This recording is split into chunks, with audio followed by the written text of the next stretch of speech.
Well, actually, this is from the inspiration of Ben here. He he tuned me into the SolderSmoke uh, podcast and this challenge they had and everything. And he brought his in here a few months back, and it had a variable tuned inductor. And I thought, oh, that's really kind of neat. And he kindly 3D printed me a form for it. And I figured, well, you're supposed to build it using, little pads, kind of ugly construction. But I figured since this was a well-established circuit design, I'd make a few PC boards, and with the idea that since all of the it was modular construction, I'd be able to kind of get in there and take some measurements and do some experimenting and stuff, and especially around the mixer. I wanted to learn a little more about how the mixer worked. I've built plenty of mixers, but I never really experimented with it so that I felt really comfortable with the way they work. Well, anyway, I didn't follow the exact plans, but this is the result, and this is obviously the variable tuned inductor. There are two brass 1/4-inch nuts in here which you'll see when I pass it around, and then there's a 1/4-inch brass bolt, 3-inch bolt. The brass bolt was kind of expensive. You can't use a metal one. I mean, you can, but the inductor doesn't work like it does with the brass. Anyway, so I'll just kind of give you an idea. The RF comes in on the corner. There's a bandpass filter. This knob here is an RF attenuator. The next board is the oscillator. This board right here is the audio, and I opted for a little fancier board than the one that came with they were suggesting, because I wanted to include audio filtering. And so this board up here is the audio filter. And I had this board, which I built for CW. You can also build it for sideband just by changing several resistor values. And then this board right here, this is the mixer. So, and then I had a little frequency counter, and so when I built the oscillator board, I put a little port to, drive the frequency counter, and that just kind of hot glued down there. But this is the radio, and yes. Did you send a picture of it in the SolderSmoke for them? No, not yet. Okay. Not yet. You should. I might. But anyway, this was more for my own learning. I wanted to learn more about things. Now, it actually worked when I hooked it all up and I put the power to it. I would say it works about as good as my little SDR receiver that I have. Anything that the SDR can hear, I can hear it on this radio. I wouldn't say it does gangbusters on sideband. you really have to be determined to receive that sideband signal, but it will pull it in, and of course it works better when it's stronger signal, which on 40 meters at the time I'm awake anyway. Right now there's it's not there's activity, but not that much. So anyway, the idea here is I'm going to kind of walk you through the circuitry a little bit, and then talk a little bit about mixers, especially a double balance mixer, which is the one that's most popular with ham radio designs, and share a little bit about what I learned with them. Anyway, this is your 40-meter bandpass filter. Pretty simple. The potentiometer there, that is your RF attenuator, and I found that basically you have to keep it to full gain. I suppose when the band is really hopping, you would turn it down a little bit. Now, I did find that it killed WCCO for me, which is only like 2 miles away from my house. But I can't say that the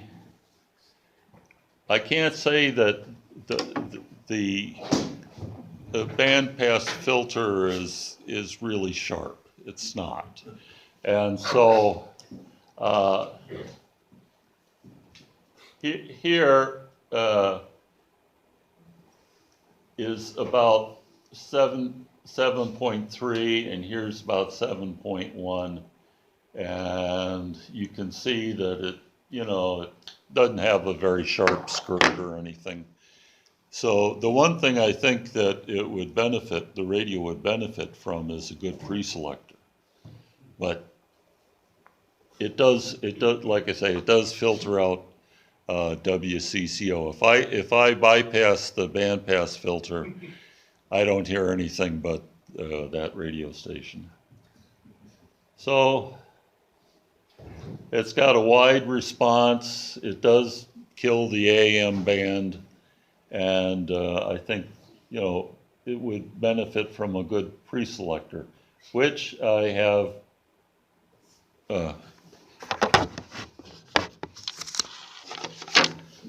one on the drawing board. Now, I forgot to hand these around, so everybody take a copy. I don't suppose you can see this slide at all. Can you blow it up? Blow it up as much as you can. That's a little better. All right. So this is the oscillator, or the PTO as they call it. And over here, this is your variable inductor. And come in, it's your oscillator here, and then you have a little driver in the form of this FET. And on the SolderSmoke blog, they talking about that some people had trouble with the FETs and everything. I didn't have any trouble with it. I just took one out of this is one I normally keep around, and it worked all right. And then where I added a little something right here is where you can add a little varactor. And so this allows me to it's just a little jumper. I can either have the varactor in circuit or take it out. But the varactor does add a nice little feature that it gives you a couple of K of tuning. And so for receiving a sideband signal, where you got to get it just so, it does help. And surprisingly, this diode they're using as a varactor is a 1N4007. That's a power rectifier. And I thought, is this going to work? Well, yeah, it works. And you can put something else in there, obviously, and get a different range, but this worked pretty good. And I thought, well, that actually kind of makes sense because, you know, a power rectifier has got to have a pretty big N section and a pretty big P section for the current. So anyway, I found that this oscillator fired right up, and it's surprisingly stable. I was really kind of flabbergasted how stable it was. What's the structure of your variable inductor? Well, it's the core is, as you'll see when it comes around. Slug that goes, It's just a bolt that you okay. turn in and out. Yeah, You and wound it yourself, so. pardon? You wound it yourself? Well, yeah, and there's not that many turns on it. Yeah. It's well, you'll see. It's super straightforward. Yeah. You said that stable meaning it doesn't drift with temperature, or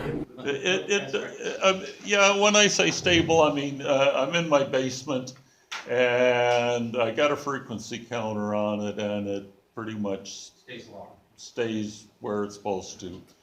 I mean, after an hour or two, it's going to drift a little bit, but some oscillators I've built, they just, you breathe on them a little bit and they're all over the place. This one, I was very surprised. It was well designed. Anyway, I've got a few waveforms.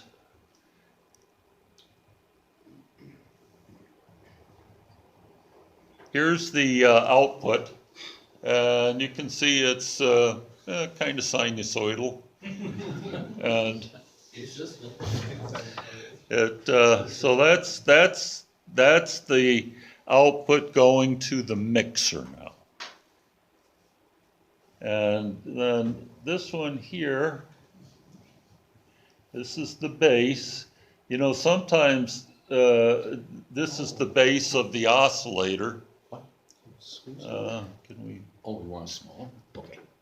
No, here, let's move, slide it over this way a Oh, little yeah, bit. right.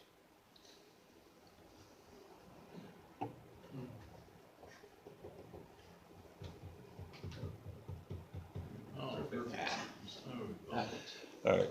Anyway, this is the base of the oscillator Q1.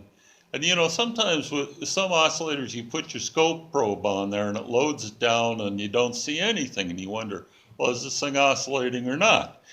But no, you get a nice waveform, and you can see it's really sinusoidal there.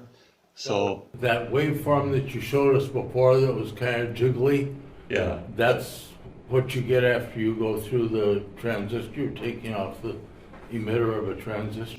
that's after the little amplifier FET. Oh, Yeah, so that's the very last output. okay, that's a nice cleanup job. Yeah. And then this one here is the emitter of that same transistor. Oh, And again, you can see there's a nice waveform there. It's not loaded down by the scope or anything.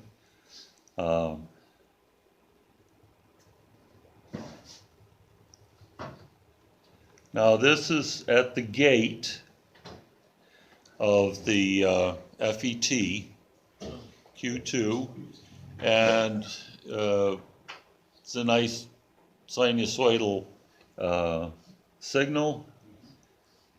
And then this is going to be at the source.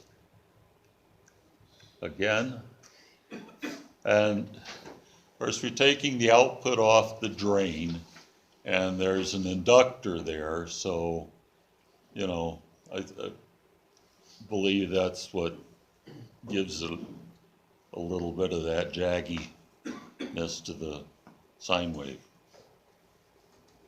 But it's a nice circuit. If you want to build one, I would, I could recommend it. I mean, it worked right off the bat for me, which not everything did. But anyway.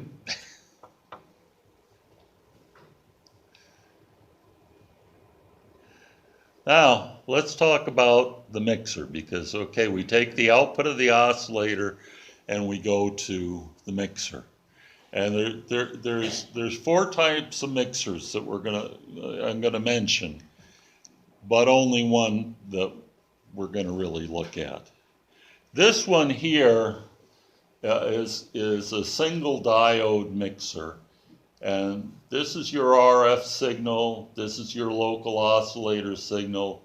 They combine at the anode and they come out. And then you need a pretty good filter to filter it because you get basically everything out. You get what you want right here, the local oscillator minus the RF. But you also get the local oscillator. You get 2 times the local oscillator plus the RF. You get 3 times, so you get the idea. Yeah. So I have really no experience with this particular type of oscillator, but it is used extensively in the really high frequencies. You just showed it was oscillators. What do you mean? What types are they that you're? Right.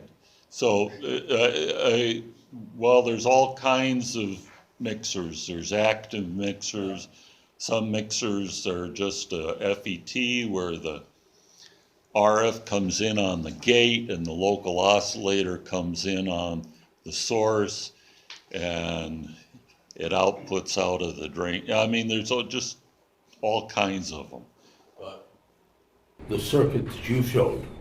This is, well, I wanted to show the 4 diode style mixers that are commonly used. Right. I was going to say, first time I saw one of these, I was very confused. Before I realized, like, all right, the local oscillator has to be powerful enough to turn the diode on and off. Yes. But the RF isn't. Like, it's much lower. Correct.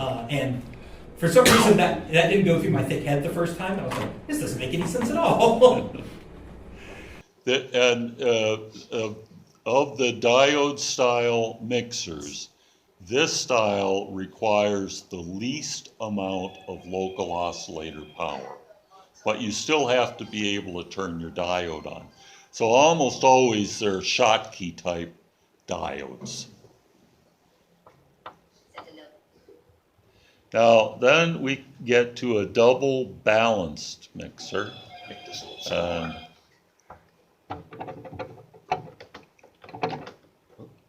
There we go. This is still the single. Oh, this is the single one. Yeah, so it's useful in the millimeter bands. And so if you're into plumbing, you know, really high frequency ranges, you'll see this style. It's economical, lowest power requirement for the local oscillator. But there's literally no isolation, and it's a narrow, you have to put filters on it, so it's a narrow band type. And millimeter band just because it's the diode is fast and the transistors maybe aren't, or? Right, so the things that get imaged out are really pretty far apart as well. Yeah. So it's easier to focus.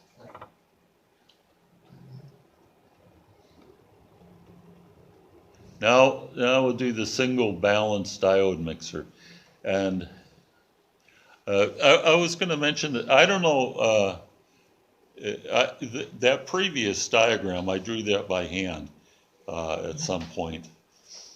But then when I got to thinking about this, I thought I need to find a better way to do it, and KiCad really doesn't fit the bill for it. So I was looking around and I found DigiKey has got all kinds of tools on there, and they've got a drawing tool that I made this with and a couple others. Is super simple to use.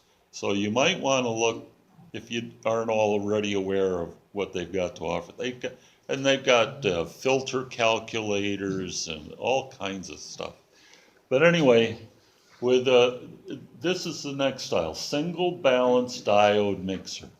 And here we bring the RF in and the local oscillator in to what they call a hybrid converter, a 180-degree hybrid converter. And this uses two diodes. Is that a part, the hybrid converter, is that a part that you buy already made?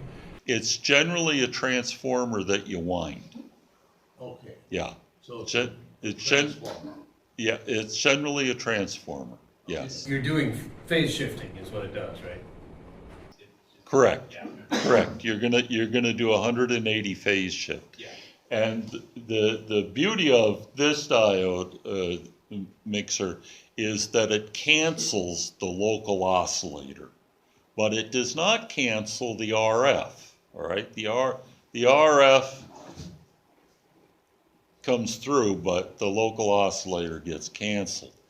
And so you have to have a capacitor right here that shunts your high frequency RF to ground. And then you need a low pass filter to basically take care of the rest, and that's your output. Now you'll occasionally see this style of mixer in ham gear and some commercial gear, but it's not that popular.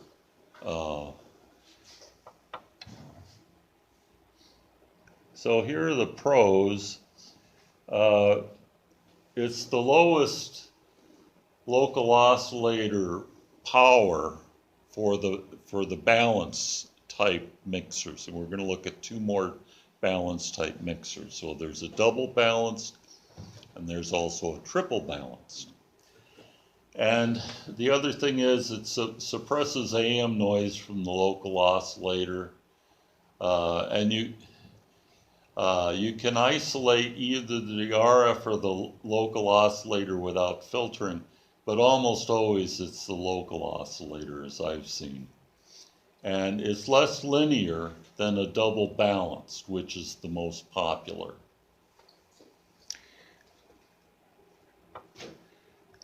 And that brings us to this one. And this is the mixer that's built into that 40 meter radio, and it uses 4 diodes, and these are oftentimes called multiplexers, but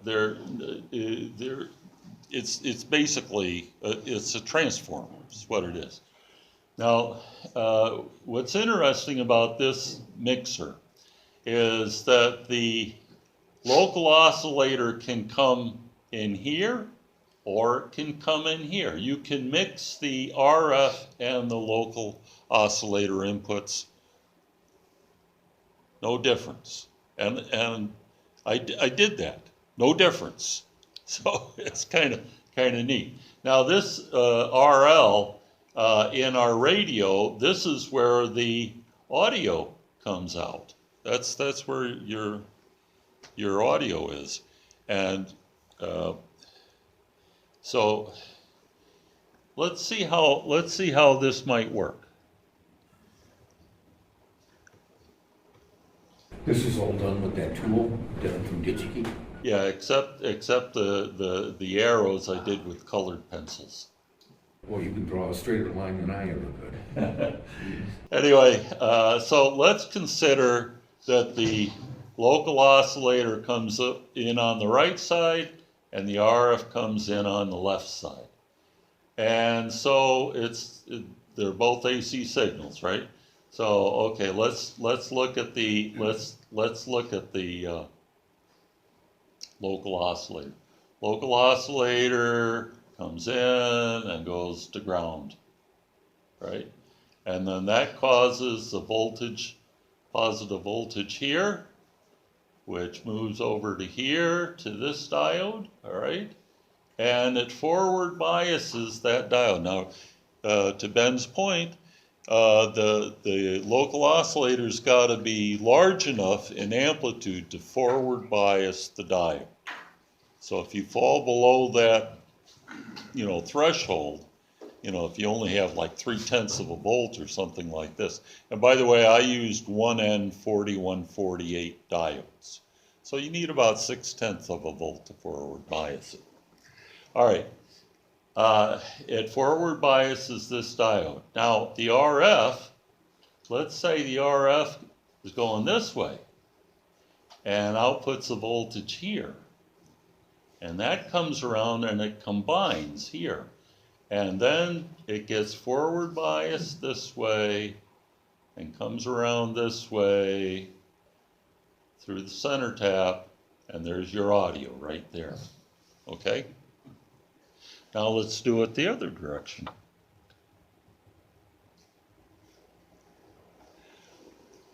Let's say the RF is causing a positive voltage here.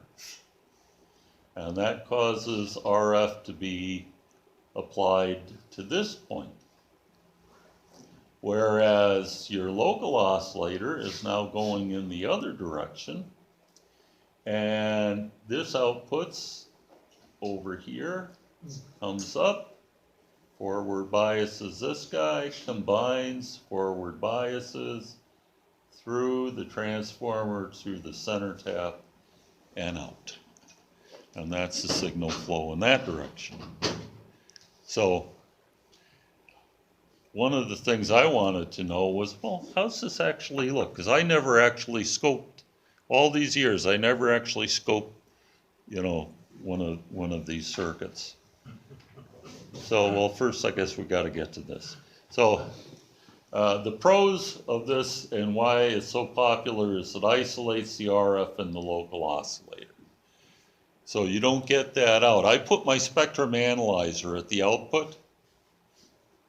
I could see a little audio, but I could see no RF. And I ran that thing up all the way to about 15 megahertz. And all I had was, little noise at the bottom.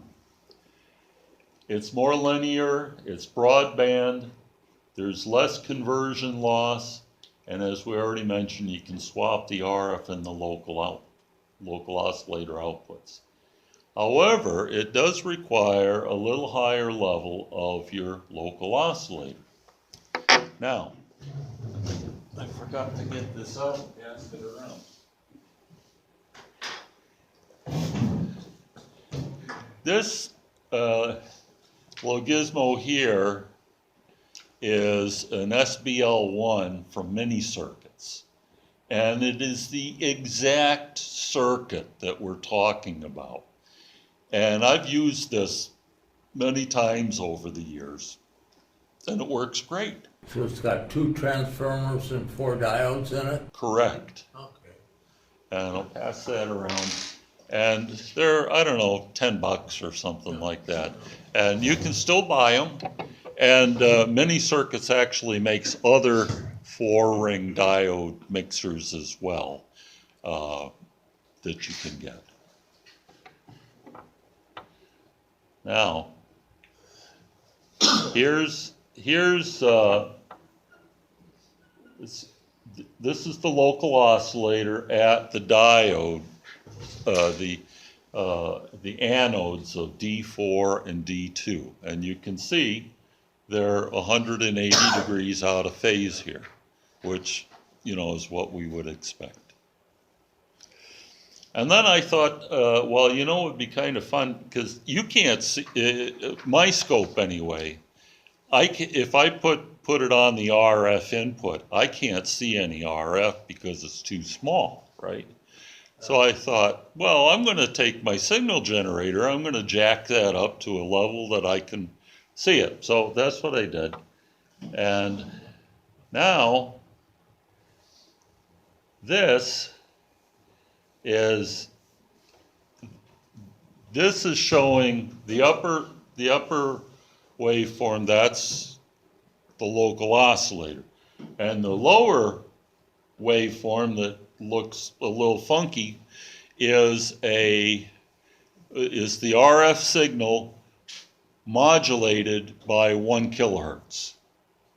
And so, and that's with my generator, you know, Your signal generator modulated and it's jacked up the signal to a level that I can see it now. Okay.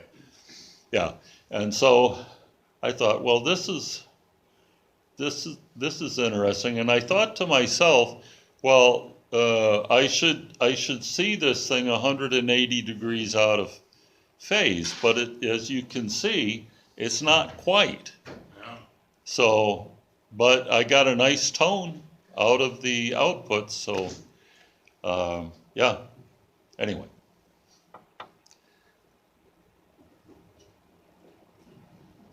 Now that brings us to the last one I wanted to mention, and I have no experience with this one, but it's a triple balance mixer, and it actually uses 8 diodes, 2 sets of 4.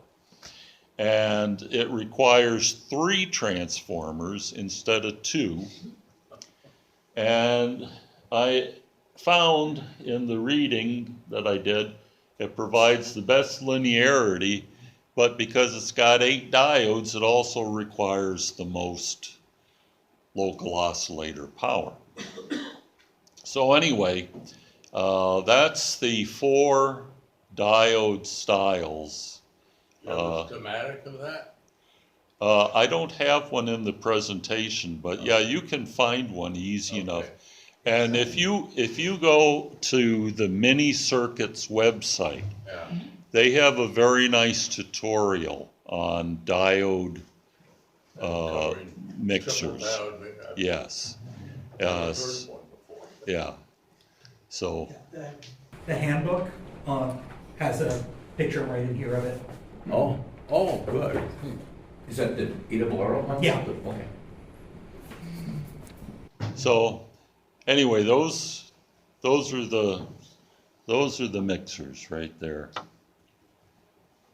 Now, Oh. I thought, well, okay, fine. I wonder about, and I brought this in, I think, last month, how my little synthesizer would do. And so I hooked it up in place of the local oscillator. And I wanted to know 2 things. Number one, would it operate if I just hooked it straight up to the mixer's oscillator input? Because the output is a square wave. And I've got a picture of that here. Oh, pretty. No, is this it? Is that it? Go back, I think you had it up there already for that. Right. There. That's the one. That's what I wanted to show you. So that's the output. So this is running the square wave through your transformers? Right. Okay. Right. So I've just unhooked. I unhooked the PTO oscillator at the mixer, and I hooked this one in. Worked great. And I thought, well, let me hook. I had a 40-meter low-pass filter, right? And is there going to be a difference, right? And so this is with the 40-meter low-pass filter. That's the output. And you can see it's pretty good sine wave. And I'll pass this around. And how did you spec that filter? That filter actually is from a Hans Summer kit. And I had done some experimenting with some of his filters, and I just had an extra one of those. So, and when Summer's filter. yeah, it's a Hans Summer filter, and if you put the spectrum analyzer on it, it's pretty broad, but it it's good enough for filtering, as you can see. So anyway, whereas I thought that the square wave was not going to do me a very good job, if anything, it worked just fine, and I could find no difference in operation when I put the low pass filter on. Have you ever just run your square wave through a transformer and looked at it with your scope? I have not done it with this, but I know that it will change it. Yeah. It has to, because it's an inductor, yeah. Yeah, I just wonder how much it would smooth it out. Yeah. It's got to have some effect. But Yeah, I've never done it, that's why Yeah. I was hoping you had the answer. yeah, no, I know it's gonna change it, but, because you're gonna get a 90-degree shift of some kind. But, this is pretty much what I expected out of the, out of that, That's just, low pass and filter, that's just running through the filter. yeah. So this is on your scope. Did you do anything with the spectrum analyzer? No, and I should, but I run out of steam pretty quick. Yeah, that's fair. I think some of the literature that I've looked at, it's been a while, but I think it's mainly the diode switching. Yes. So, so the fact that it's a vertical square wave doing the switching versus a sloped line, it switches in a relatively small window. Right. So the magic, if you will, all happens at the transitions, and it doesn't care what the signal does the rest of the time. This is my understanding, so. Gross oversimplification. Yep. And I agree with you. My thought was, well, I've got all these harmonics involved. Would they make their way through or mix in a funky manner with the RF? But anyway, so that's what I found. If you're interested in a nice project, I would recommend this one. And anybody that is interested in some boards, I've got a few boards that I had made, and I'm not going to build another one of these myself. So, And I've got a pile of those, the little green plastic parts. I printed out a bunch of those, so I can bring them in next time if anyone wants one. They cost about a nickel in plastic. So. Yeah, the green part The itself. bolt screws into that, Yeah. the coil runs around, yeah. now you'll be surprised though. That I paid $8 for 2 brass screws. They got the magic. Where did you even find them? I got them from Amazon, of all places. Is that it? That's all I got for you guys. Thank you. Thank you.